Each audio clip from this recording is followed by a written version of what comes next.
कुछ दिन और आराम कर लो बहुरिया। अरे बहू, ये क्या कर रही हो? अभी तो लल्ला खाली 20 दिन का हुआ है और तुम अभी से कपड़े धोने चल पड़ी। माँ जी, पिछली बार भी तो 20 दिन होते ही मैं काम करने लगी थी, तो इस बार भी कर लूंगी। नहीं नहीं बहू, अभी तेरा शरीर कच्चा है। आस पड़ोस में कोई देखेगा तो क्या बोलेगा कि सास इतनी बुरी है कि लल्ला होने पर भी बहू को 1 महीने आराम नहीं करने दिया। लेकिन माँ गुड़िया के पैदा होने के बाद भी तो मैं 20 दिन बाद सारा काम करने लगी थी। सास बहू की इस बहस को सुनते ही कजरी की दादी सास ने जोर लगाते हुए कहा, बहुरिया, तू क्या पिछली बार का राग आलाप रही है? पिछली बार कौन सा तूने लल्ला जाना था जो तेरे लाड चाव करते? बेटी पैदा करने पर भी इतने दिन तुझे सुलाए रखा, वो क्या कम था? इस बार लल्ला लाकर तूने हमें सोने की सीढ़ी चढ़ाया है, तो हमारा भी फर्ज बनता है ना कुछ लाड चाव करने का। ज्यादा बहस मत कर और अंदर जा। देख, लल्ला कब से रो रहा है। जाकर उसे दूध पिला, बेचारे का गला सूख गया होगा। तभी कजरी को कमरे से बाहर देखकर 2 साल की गुड़िया आंख मलते हुए उससे चिपट गई। मम्मी मम्मी, दूध पीना है। हाँ मेरी गुड़िया, अभी लाती हूँ तेरे लिए दूध, कहकर कजरी अपनी बिटिया को प्यार से पुछ कराने लगी। तभी दादी सास फिर कड़क कर बोली, तुझे क्या लगता है हम तेरी बेटी को खाना पीना नहीं खिलाते? सारा दिन तेरी सास इसके पीछे पीछे घूमती रहती है। इसे तेरी सास दूध पिला देगी, तू जा लल्ला के पास। कजरी भारी कदमों से अंदर जाकर अपने बेटे को दूध पिलाने लगी, लेकिन उसका मन बहुत बेचैन था। रह रहकर उसे वो दिन याद आ रहे थे जब उसने पहली बार ही बेटी को जन्म दिया था। घर में कोई खुशी नहीं मनाई गई और दादी सास, उन्होंने तो पूरे 10 दिन तक उस बच्ची का मुंह भी नहीं देखा था। कजरी को खाना पीना भी साधारण ही दिया जाता था। हाँ, कजरी की सास कभी कभी दादी सास से छिपकर दाल में 2 चम्मच घी डाल देती, तो कभी सोंठ के लड्डू खिला देती थी। कजरी के हाथ पैरों में दर्द रहता था, लेकिन मालिश वाली भी नहीं आती थी। प्रसव के 20 दिन बाद ही दादी सास ने कह दिया, बस बहुत हो गया आराम, अब बहुरिया से कह दो अपना चौका चूल्हा संभाले। काम करते करते जब बीच में कजरी की गुड़िया रोने लगती तो कजरी उसे दूध पिलाने के लिए भागती, लेकिन दादी सास ताना देते हुए कहती, बच्चे तो रोते ही हैं, सारा दिन इसे गोद में लेकर बैठी रहोगी तो बाकी के काम कौन करेगा? लेकिन इस बार लल्ला के पैदा होने पर घर में उत्सव का माहौल था। दादी सास ने ही सबसे पहले लल्ला को अपनी गोद में लिया था। देसी घी के लड्डू भी बना दिए गए थे और कजरी और लल्ला की मालिश के लिए भी एक दाई माँ आती थी। लल्ला के रोने की आवाज सुनते ही सब कहने लगते, क्या हुआ लल्ला को, भूख लगी है क्या? कहीं तबीयत तो ना बिगड़ गई? कजरी को सब समझ आ रहा था। उसने लल्ला को सुलाया और फिर अपनी गुड़िया के पास आकर उसे गोद में बिठा लिया। कजरी की गोद में गुड़िया को देखते ही दादी सास ने आंखें निकालते हुए कहा, बहुरिया, तुझे कहा था ना अभी तेरा शरीर कच्चा है। कजरी आज बोले बिना नहीं रह पाई। माफ करिए दादी, जितना कमजोर मेरा शरीर लल्ला पैदा करने पर हुआ है, उससे ज्यादा कच्चा तो गुड़िया पैदा करने पर हुआ था। उस वक़्त तो किसी को मेरा दर्द, मेरी परेशानी नजर नहीं आई, ना ही उस वक़्त किसी को मेरी बिटिया का रोना सुनाई पड़ता था। ना उसकी किलकारी। आप लोगों को बस ये लड़की नजर आती थी, लेकिन बेचारी इस नन्ही सी जान को क्या पता लड़का लड़की का फर्क। मेरी माँ ने हमेशा मुझे अपने भाई के समान ही समझा था, लेकिन लगता है आपको अपनी माँ से लाड दुलार ना मिला, तभी तो आप अपनी खुदक मेरी नन्ही गुड़िया पर निकालती हो। दादी, सारे बच्चे एक जैसे ही पैदा होते हैं, फिर चाहे वो लड़का हो या लड़की। दर्द भी बराबर होता है और खुशी भी। याद रखिए दादी, वंश बेल बहू ही बढ़ाती है। जब लड़की ना होएगी तो बहू कहाँ से लाओगे।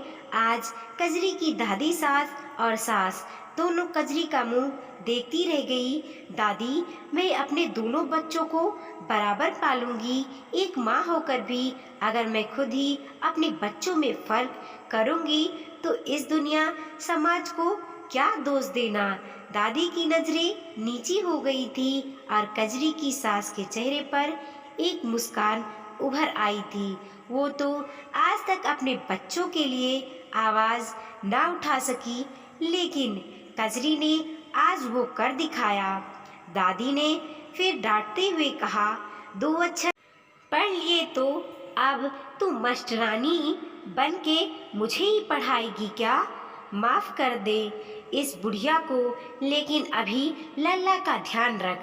अगली सुबह जब कजरी उठी तो हैरान थी।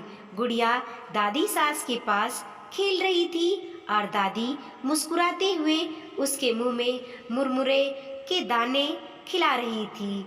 गुड़िया भी दादी की ओढ़नी को अपने चेहरे पर डालकर कभी छुप जाती तो फिर ओढ़नी हटाकर हंस पड़ती।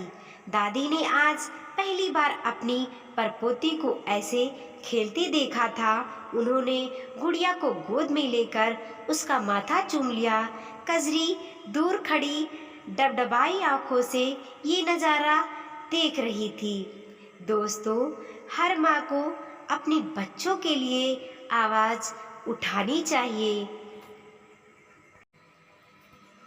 बहू का दर्द।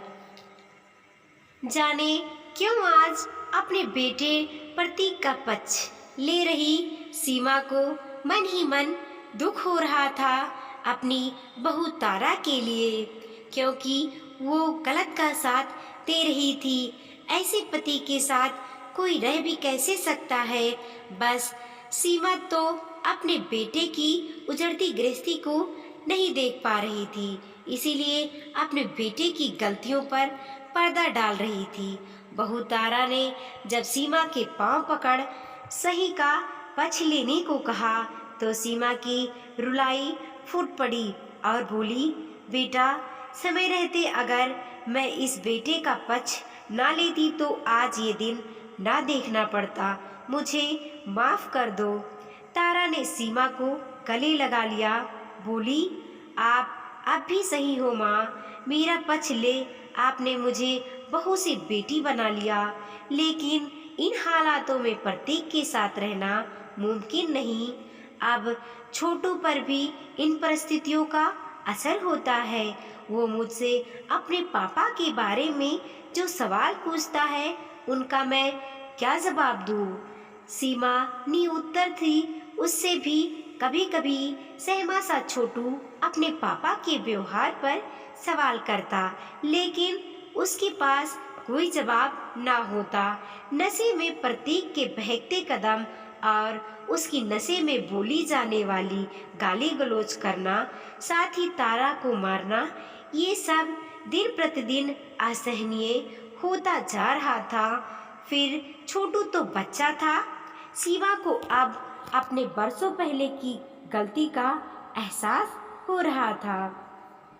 प्रतीक जब 20 वर्ष का होगा तब एक बार अपने दोस्तों के साथ शराब पीकर आया। तब उसके पापा ने उसे बहुत डांटा व पिटाई की। तब सीमा ने बीच बचाव किया। उसके बाद जब भी लेट आता घर का दरवाज़ा खोल 2-4 बातें कह सो जाती। धीरे धीरे उसकी आदत हो गई। कुछ वर्षों बाद प्रतीक के पापा एक दुर्घटना में चल बसे। अब उस पर कोई रोक टोक ना थी। शादी के वक्त कुछ संभला रहा, लेकिन पुरानी आदतें इतनी जल्दी पीछा कहाँ छोड़ती हैं। वह फिर इसी राह पर चल पड़ा। रोजाना के झगड़े शुरू हो गए। इसी दौरान तारा की गोद भर गई। घर का खर्चा भी बढ़ गया था। ऐसी स्थिति में तारा ने नौकरी ढूंढ ली। वो छोटू के साथ अपनी खुशियाँ ढूंढने लगी, लेकिन प्रतीक ने अपनी लत ना छोड़ी। कई बार तारा ने अपनी सास सीमा से शिकायत की, लेकिन उनके लाख समझाने पर भी वो उसी शराब के नशे में झूम रहा था। तारा ने कई बार तलाक की धमकी दी, लेकिन प्रतीक पर कोई असर ना हुआ। आज तो हद ही कर दी। तारा के शराब पीने को रुपए ना देने पर मासूम छोटू के सामने तारा से मारपीट करने लगा। सीमा का बीच बचाव भी कुछ काम ना आया। छोटू सहमा सा सब देख पलंग पर चादर से मुंह ढक लेटा था। सहमे छोटू को देख सीमा ने उसी वक्त तारा से कहा, कब तक इस शराबी जुआरी के साथ अपने व छोटू का जीवन बर्बाद करती रहोगी। जल्द ही कोर्ट में तलाक की अर्जी लगा दो। अपने बेटे के कारण पोते का जीवन बर्बाद नहीं कर सकती। तुम भी जो सजा काट रही हो उससे मुक्त हो जाओ और अपने जीवन को नई दिशा दो। बहू, मैं तुम्हारा ये दर्द अब और नहीं सहन कर सकती। तारा आवाज से सीमा को देखती रह गई। उसने सोचा भी नहीं था कि उसकी सास एक दिन उसका तलाक में साथ देगी। सीमा आज चुपचाप से बिस्तर पर करवटें बदल रही थी। तभी तारा सीमा के पास आकर बैठ गई। उसने देखा उनकी आंखें भीगी थी और नींद आंखों से कोसों दूर थी। तारा ने चादर उड़ाते हुए कहा, माँ, सच आपका दिल बहुत बड़ा है। आपने मेरे व छोटू के लिए ये फैसला लेकर साबित कर दिया। सुबह सीमा ने तारा को अपने कंगन देकर कहा, जब भी रुपए पैसे चाहिए इन्हें बेच देना। मेरे बेटे के कारण बहुत कष्ट देख लिया। जा आज कोर्ट में तलाक की अर्जी लगा दे। तारा की आंखों में आंसू थे। वो आज समझ नहीं पा रही थी सीमा के इस फैसले पर क्या करे।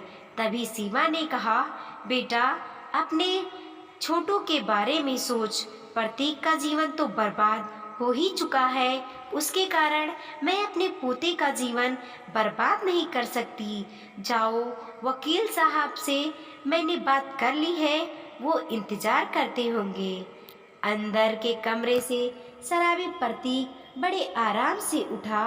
तारा को आवाज लगा रहा था, लेकिन नन्हा छोटू दादी से चिपक कर सो गया।